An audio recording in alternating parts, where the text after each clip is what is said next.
ሁሉንም ነገር አወቀች። እንግዲህ ጽናትዬን ታይ ደጋግመሽ አስቢበት፣ ምንም አይልሽም ጋሼ የተማረ የተመራመረ ስለሆነ ይረዳሻል፣ እባክሽ ፍቅርሽን አትጩ ብትላትም እንግዲህ በጣም ደረቅ ስለሆነች እውነት ለመናገር በጣም ነው ያናደደች ማለት ነው። እንዴ በዚህ ልክ በቃ እንዴት ነው ሰውን የምንወደውና የምናፈቅረውን አሳልፈን የምንሰጠው? በዛ ላይ ደግሞ ካሰጠችም ደግሞ አልፋ መቀመጥ ነበረባት። እሷ ጋር ሲተቃቀፍ እሷ ጋር ሲተሸሹ የሆነ ነገር ሲያደርግ ደግሞ አይ ምናምን አንዴ ባቀፍኩት አንዴ እንደዚህ ባረኩት። እንዴ ታይ እንጂ ሆ ጋሼ ይረዳሻል፣ የተማረ ስለሆነ ብትነግሪው ጥሩ ነው ማለት ነው።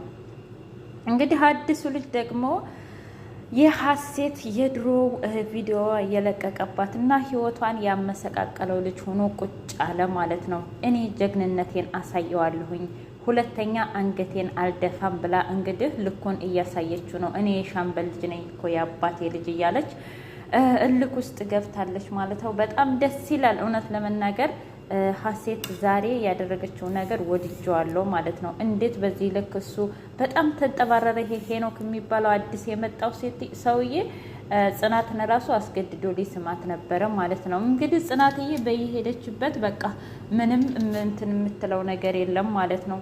ሁሌም ፈተና፣ ሁሌም ችግር፣ ጭንቀት፣ ሀሳብ ነው የሚገጥማት። አሁን ደግሞ ኧረ እዚህ ቤት የሚመጡትስ ምን አይነት እብድ እብድ ሰዎች ናቸው አለች ማለት ነው። እውነትም እብድ ሰዎች እንዴ!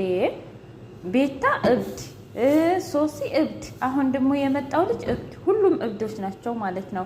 እና ኪራዬ ታይ ግን ጽናት ታይ ንገሪኝ፣ ታይ እባክሽ ንገሪኝ ብላትም እንኳ አይ እኔ እንደማላፈቅርህና እንደማልወድህ ግን መጀመሪያ የገባሁበት ስሜት እንደነበረ እኮ ነገርኩ ብትለውም አይ አንቺማ ትክክል አይደለሽም። እና ታዲያ እሺ ልቤን ከሰበርሽ በኋላ ለምንድን ነው በላህ ጠጣህ የት ገባህ እያልሽ እኔን እንደዚህ ቁም ስቅሌን የምታሳየኝ? ከራቅሽ አንዴ መራቅ ነው፣ ከቀረብሽ ደግሞ አንዴ መቅረብ ነው።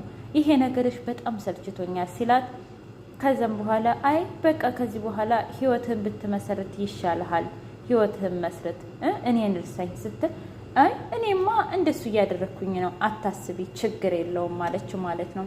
እንግዲህ ምሩዬ ኧረ እባክሽ ንገሪው፣ በቃ ጋሽም እኮ ይረዱሻል፣ እትዬም ትረዳሻለች። ዙሮ ዙሮ እነሱ የሚፈልጉት የወግ ማረጉን አይደል እንዴ? የኪራን ወግ ማረግ አይደል እንዴ? ስለዚህ ማንን አገባ? በዛ ላይ ደግሞ እነሱ እኮ የሚያፈቅራት ሴት ካለለች ብሎ ነው እንጂ እንደዚህ አውቀው አይደለም፣ ስለማያውቁ ነው። ስለዚህ እንፋቀራለን ብለሽ ለምንድን ነው የማትናገሪው ስትል አይ አባቴስ ቢሆን እንደገና ደግሞ ለጋሽስ የገባሁለት ቃል ቢሆን ምን ልል ነው እስኪ ንገሪኝ፣ ምን ልል ነው አለቻ ማለት ነው። አይ እንግዲህ ጽናትዬ አሁን ላይ እውነት ለመናገር በጨለማ እየተጓሽ መሆኑን አትዘንጊ እሺ፣ ትክክል እየሰራሽ አይደለም አለቻት። አይ እኔ እኮ የነገርኩሽ ሀሳብ እንድትሰጪ ነው እንጂ አብረሽኝ እንድትጸጸቺ አይደለም አለቻት።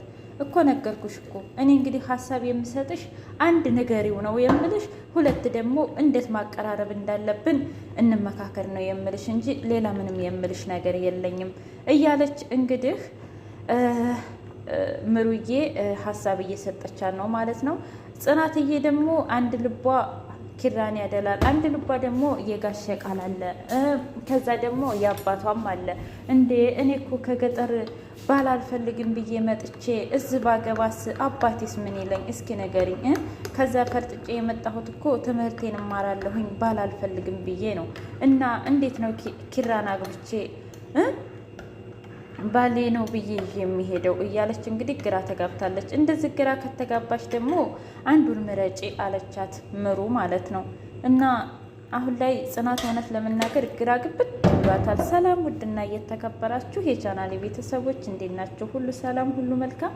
እኔ እግዚአብሔር የተመሰገነ ይሁን ሰላም ነኝ፣ ደህና ነኝ። ለዚህ ቻናል አዲስ የሆናችሁ ሰብስክራይብ በማድረግ ቤተሰብ የሆኑ ነበር ቤተሰቦች ደግሞ ስለምትከታተሉኝ ከልብ አመሰግናለሁ። እንግዲህ ጽናት ድራማ እንደቀጠለ ይገኛል ማለት ነው። ጽናትዬ እንግዲህ ግራ ተጋብታለች። እውነት ለመናገር ማንም መምረጥ እንዳለባት የአባትየውን ቃል ወይስ ደግሞ ኪራን ፍቅሯን እና ግራ ተጋብታለች። እንግዲህ አዲሱ ልጅ ሄኖክ ተብዬው ደግሞ ጽናትን በጣም ቆንጆ ነሽ፣ በጣም ታምሪያለሽ ሲላት አመሰግናለሁ አለችው። አይ ሀሳብና አስተያየት መስጠት እኮ ልማዴ ስለሆነ ነው ብሎ ጠጋ ብሎ ሊስማት ሲል በጥፊ ያጋጨችው ይገባዋል ማለት ነው። እና ሀሴትና ያ ልጁ ሲገናኙ እንግዲህ ተፋጠጡ። አረ ምን ጉር ነው? ምን ተፈጠረ? ምን ሆናችሁ ነው እያለ ሲጠይቋቸው አይ ምንም አልሆንም እና ሰላም ተባባሉ። ሰላም ተባባሉ። ቆይ አንቺ የድሮውን ነገር አልረሳሽውም ማለት ነው አሁንም ድረስ ሲላት፣ ከዛም በኋላ አይ የወጋ ቢረሳ የተወጋ ይረሳ ይባላል። እና በቃ ያኔ ቪዲዮውን የለቀኩት እኮ ሰክሬ ነው እና ደግሞ የተፈጠረውም ሰክሬ ነው ሲላት፣ እንደዛ ከሆነ ታዲያ በማግስቱም ሰክረህ ነበር እንዴ? ቪዲዮውንም ስትለቀው ሰክረ ነበር? አንተ ግን ምን አይነት አረመኔና ጨካኝ ሰው ነህ? እኔ ግን አሳይሃለሁኝ። እኔ አባቴ ልጅ ነኝ። አንቺ ደግሞ አሁንም እንደ ድሮ ኃይለኛ ነሽ።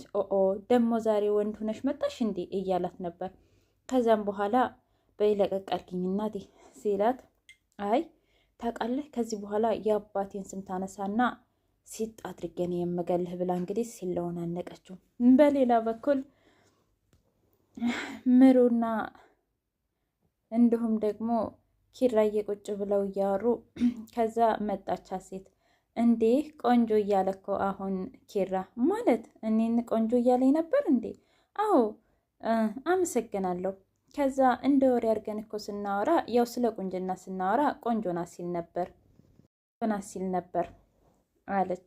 ኦኬ አመሰግናለሁ ብላ እኔ ግን ይህን ፍርሃቴን ማላቀቅ እፈልጋለሁኝ ማለቴ አላደል በቃ ከዚህ በኋላ እያለች እንግዲህ ሀሴት ከራሷ ጋር እያወራች ነው ሲመስለኝ።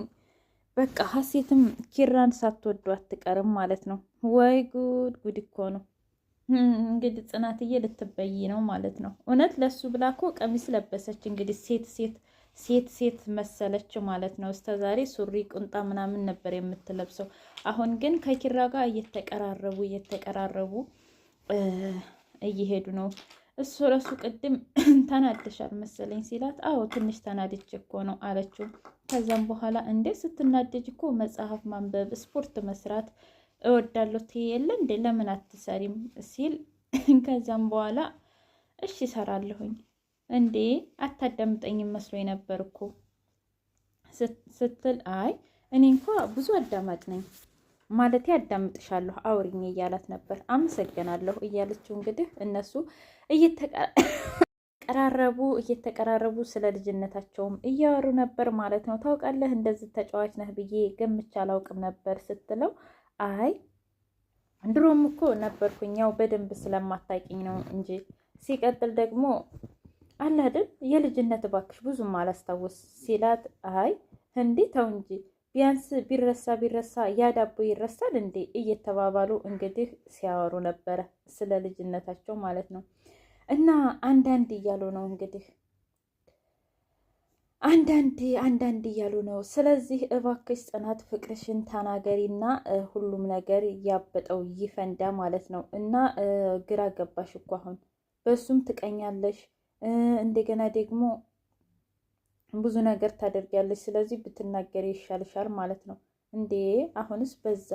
ተናገሪና በቃ ተናግረሽ በቃ ይለይልሽ። እንዴ ጉድ እኮ ነው ሆ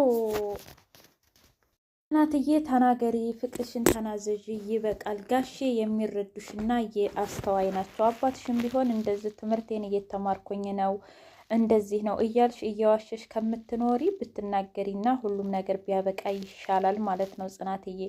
አሁን እንግዲህ ሀሴት እንደውም ለሄኖክ ደራ ስትል ባታፈቅረውም እንኳ ስሜት ባይኖራትም እንኳ ወደ ኪራዬ ጠጋ ማለቷ ስለማይቀር ያኔ በቀናት ድብን ከምትይ ካሁኑ ብትናገሪ ይሻልሻል ማለት ነው። ስለማልወድህ ነው እንዲህ ነው እያለች እንግዲህ ምሩና ናሆሜ ደግሞ እኔ እኮ እራሴን ቻልኩኝ ማለት እስከ ዛሬ ሰማይ ላይ ነበርክ እንዴ? ማለቴ ቤት ተከራየሁኝ አሁን ደግሞ የቀረኝ ጉድ እያለች ሚስት ብቻ ነው የቀረችኝ እያለ እያወራት ነበር። እውነት? አዎ። እና እኔን አንድ ቀን ቤትን አታሳየኝም እንዴ አለችው። ኧረ አሳይሻለሁ፣ ነገር ግን ገብቼ አልወጣም እንዳትይም ብቻ ፈራሁኝ እንጂ እያላት ነበር። እባክሽ ምሩ እንጀምረው ቢላትም እሷ ግን ፈቃደኛ አይደለችም። ከዛም በኋላ በቃ ልንካው ብሎ ሲሄድ በጣም ይቅርታ ምን ላድርግ ብለህ ነው? እኔ እኮ በጣም ነው የማፈቅርህ፣ በጣም ነው የምወድህ፣ ነገር ግን እንድትሰቃይብኝ አልፈለግኩም እያለች እንግዲህ ምሩዬ እንትን እያለች ነው። ከዛ ጽናትና ምሩ ደረጃው ላይ ቁጭ ብለው አንቺና እኔ ግን የምናፈቅረውን ሰው እስከ መቼ ድረስ ነው እንደዚህ የምናደርገው እየተባባሉ ነበር። ውድ ቻናሌ ቤተሰቦች የጽናት ድራማ ይህንን ይመስል ነበር። በቀጣይ ቪዲዮ እስከምንገናኝ ቸር ሰንብቶ ሀገራችንን ሰላም ያሉ